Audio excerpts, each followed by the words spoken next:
Tutakwenda kwa haraka kidogo, tutasikiliza neno la Mungu kutoka Matendo ya Mitume 23 mstari ule wa 12. Haleluya, mpaka wa 14, ili tuweze kwenda kwa vipengele vya haraka kidogo, maana muda wetu unatutupa mkono. Haleluya, haleluya. Tunajifunza juu ya somo linalosema waraka wa hukumu uliofanya Wayahudi washindwe kula na kunywa. Haleluya. Waraka wa hukumu uliofanya Wayahudi washindwe kula na kunywa. Matendo ya Mitume 23 mstari ule wa 12 mpaka wa 14, nami na watangulia kusoma kwa msaada wa Mungu. Kulipo pambauka, Wayahudi wafanya mapatano, wakajifanya wakajifunga kwa kiapo kwamba hawatakula wala hawatakunywa hata wamuue Paulo. Na hao walioapiana hivyo walipata zaidi ya watu 40. Nao wakaenda kwa wakuu wa makuhani na wazee wakasema, tumejifunga kwa kiapo tusionje kitu hata tumuue Paulo. Haleluya, haleluya.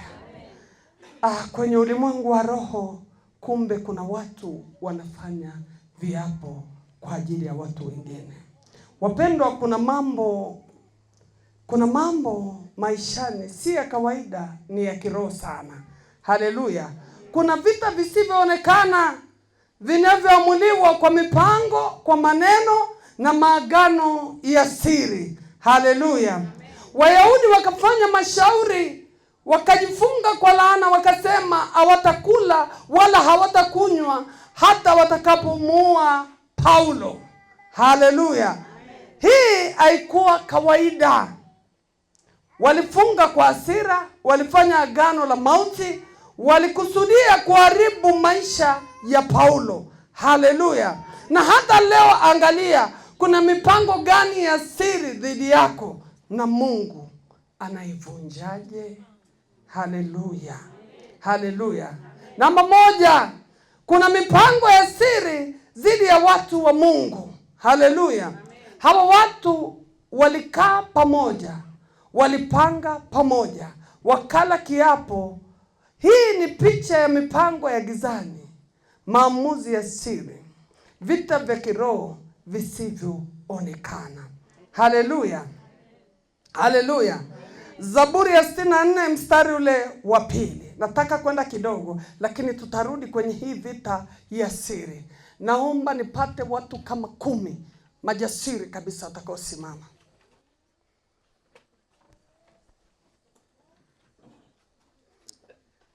Majasiri kabisa.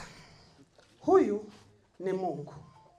Alikwisha kumkusudia huyu kumweka au kumwenua mahali fulani. Haleluya. Mnanielewa? Kumbuka, baraka ya Mungu haifi, inaota na kustawi. Hawa wamekaa kwenye mashauri, hawatakula, hawatakunywa mpaka watakapomuua. Haleluya. Twende kwenye hiyo 23 kwenye mstari wa 12. Ulipopambauka, Wayahudi wakafanya mapatano. Hawa wanafanya mapatano ya siri. Fanyeni mashauri ya siri ili waweze kumuua aliyeandaliwa na Bwana, aliyekusudiwa na Bwana. Wanakula viapo, Bwana anawatazama. Wanapokula viapo, Yesu anasikia ya kwamba kuna viapo vya siri vinafanyika mahali hapa, ili kusudi lile la kimungu life ndani ya Paulo. Haleluya. Sasa sikiliza mashauri yao. Hamtakula, tusile, wala msinywe mpaka mtakapofanya nini? Tutakapomuua. Haleluya. Sasa ikiwa hawatakula, hawatakunywa mpaka watakapomuua. Haleluya. Wanapoinuka watu wawili, sasa nyie ingieni mashauri. Wanainuka watu wawili kwa siri ili waweze kumpeleleza Paulo. Haleluya. Wanampeleleza sana ili wajue njia zake. Wanajidai ni marafiki wa Paulo. Sogeni. Wanajidai ni marafiki lakini wanatafuta mbinu ya kummaliza Paulo. Je, watafanikiwa? Twende mstari ule wa 13. Na hao walioapiana hivyo walipata zaidi ya watu 40. Hawa wamepata zaidi ya watu 40. Wameongezeka. Kundi ni kubwa, lakini kwenye lile kundi kubwa kuna mgawanyiko wa watu wawili wanaomzinga ili wajue njia zake. Lakini Bwana amesimama, anawatazama, anasikiliza mashauri wanavyopatana zidi ya kumuua Paulo. Yeye amekaa na hawa wapelelezi wamefika ili wajue njia zake waweze kumwangamiza. Lakini huku wanakula viapo. Viko viapo vya siri vinavyofanyika kwa ajili yako. Havitafanikiwa katika jina la Yesu. Havitafanikiwa katika jina la Yesu. Hili vikurudisha nyuma. Havitafanikiwa katika jina la Yesu. Hona kitu Bwana anachokifanya.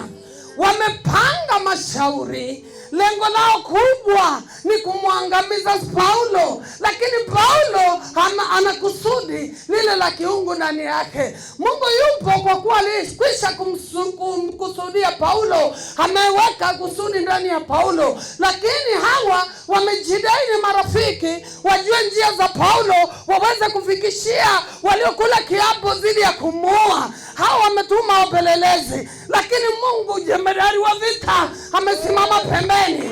Kwa nini? Ana jeshi kubwa kuliko wao, ana kundi la malaika kuliko wao, amewaandaa vizuri. Hawa ni wapelelezi. Kitu cha ajabu na cha kushangaza, Paulo akipita hivi Yesu amemwekea ulinzi. Akigeuka Yesu anamwekea ulinzi. Akienda hapa Yesu ameweka ulinzi. Lakini wako wanaopata taabu ya njaa ya kula na kunywa, hawali wala hawanywi, kwa sababu wamepanga kumwangamiza. Kwa kuwa wamepanga kumwangamiza, Yesu anazidisha njaa kwa kina Paulo. Yesu anazidisha masumbufu kwa kina Paulo. Yesu anaweka vitu vigumu ndani yao. Wao wanakesha, wanalala, hawali wala hawanywi. Paulo ananawiri. Paulo anastawi. Paulo ananawiri. Paulo anastawi. Kwa nini? Jemedari wa vita amekwisha muandalia maisha mazuri, anamtegemeza. Hata akienda njia nyeupe, malaika wako pembeni yake. Akizunguka, malaika wako pembeni yake. Kundi kubwa la walinzi limetanda kwa Paulo. Kadiri wanavyozidi kumzonga, Yesu anaongeza walinzi. Yesu anaongeza walinzi. Hawa wanataabika na njaa, wanalia usiku kucha, wanaomboleza. Kwa nini? Kiapo kimewafunga, kiapo kimewakamata, wanazidi kudhoofika. Jemedari wa vita kasimama, anawaangalia. Huku Paulo anazidi kunawiri, anastawi. Walinzi wanaongezeka juu yake. Yesu anatenda jambo jipya juu ya Paulo. Haya, mwisho wa kiapo unafika. Hatutakula wala kunywa. Wamebaki pale. Haleluya. Angalia sana viapo unavyokula. Angalia sana maneno unayotamka kwenye kinywa chako. Angalia sana jinsi unavyonenea watu wengine. Angalia sana namna unavyoenenda. Yamkini ni makaa unajipalia, yamkini ni moto unauwasha ndani kwako. Hawa wanazidi kuugua na njaa, wanazidi kuugua na maumivu, wanazidi kuugua na vilio, wanaugua na maombolezo. Jemedari wa vita Paulo anazidi kustawi na kunawiri. Walinzi wanazidi kuongezeka. Walinzi wanazidi kuongezeka. Walinzi wanaongezeka. Huku wanabaki, hawatakula wala hawatakunywa. Yesu anazidisha ulinzi mahali hapa. Yesu anazidisha ulinzi mahali hapa. Yesu amekaa, anashusha walinzi. Anashusha walinzi. Anashusha walinzi. Paulo anazidi kustawi. Paulo anazidi kunawiri. Kiapo kinazidi kuwamaliza. Kiapo kinawateketeza. Wanadondoka mmoja baada ya mwingine. Wanaangamia mmoja baada ya mwingine. Kwa nini? Wanamhukumu asiye na hatia. Haleluya. Haleluya. Haleluya. Kusudi la Bwana linaposimama,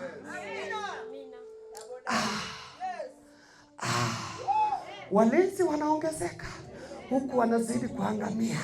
Wanadondoka mmoja baada ya mwingine, mmoja baada ya mwingine, mmoja baada ya mwingine, huku ulinzi unazidi kupamba moto, mmoja baada ya mwingine. Lile kundi limeteketea, lile kundi limeangamia. Wapelelezi nao mmoja baada ya mwingine, wapelelezi nao mmoja baada ya mwingine. Kusudi limesimama kwa Paulo.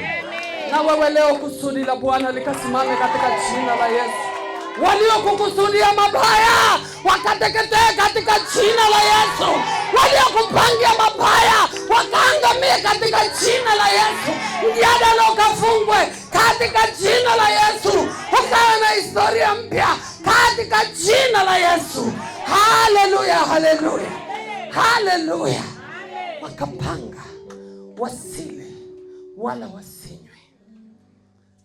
Mungu akishasema ndio, hakuna wa kupinga. Mungu akishasema ndio, hakuna wa kupinga. Bwana akisema ndio, nitakubariki, hakika yake ni amekubariki. Hata wainuke watu wazuie miaka 1000, hakika ya Mungu inabaki pale pale kwamba umebarikiwa. Hakika ya Mungu inabaki pale pale kwamba umebarikiwa. Haleluya, haleluya. Wakushikilia miaka 100 usiolewe, Yesu atainua mkongwe, mkongwe, mkongwe. Harusi itafungwa mchana kweupe, vigelegele vitandirima mchana kweupe. Haijalishi ulipotezewa muda namna gani, Yesu anakuwekea jadala jipya.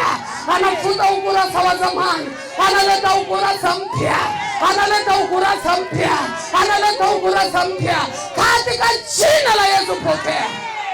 Unataka kuniambia nini? Sara alikuwa na umri gani? Sara alikuwa na umri gani? Miaka 90. Akasema mimi siku zimekoma. Huyu anasema nini? Haiwezekani tena. Kwangu haiwezekani tena. Huyu ni amechanganyikiwa, hajui kitu anasema. Akamwambia mwakani majira kama haya utapata mtoto. Akacheka kwa dharau. Kusudi la Mungu lilitimia. Wakati ulipofika alipewa mtoto. Mungu haangalii kama mwanadamu. Wengine mnahesabu miaka kwamba umri umepita, nimechelewa, nimechelewa. Yesu anarudisha miaka kama tai, anarudisha ujana. Yeye anakuhesabia umri wa miaka 18, wewe unahesabu miaka 90. Neema hiyo ukaipokea katika jina la Yesu. Leo pokea hiyo neema katika jina la Yesu. Haleluya, haleluya. Njia za Bwana hazichunguziki. Zaburi ya 64 mstari wa 2. Zaburi ya 64 mstari wa 2. Soma kwa haraka kidogo. Zaburi 64 na ule mstari wa 2. Biblia inasema, utanificha mbali na shauri la siri la watenda mabaya, mbali na ghasia ya watu wafanyao maovu. Haleluya. Unisitiri na mashauri ya siri ya watenda mabaya. Haleluya. Walimkusudia Paulo kifo, Yesu anamwandalia uhai, mahali pa kuishi paradiso. Yesu anamwandalia vigelegele na shangwe. Japokuwa alienda magereza, akamsifu Bwana, milango ikafunguka, madirisha yakafunguka. Jemedari wa vita akamwekea ulinzi. Kila walipoimba, waliposhangilia, malaika wamemzunguka, malaika wamemzunguka. Sauti zilivyozidi kule gerezani, akaona zitoke nje, zisikike kwa sauti ya shangwe. Madirisha kaja, makomeo kaja, kila kitu kikafunguka, kila kitu kikafunguka. Vizuizi vikakatika, nira zikavunjika, vikwazo vikaondoka, gereza likafunguka, na sifa ikasikika mbele za Bwana. Haleluya, haleluya. Huyo ndiye Bwana.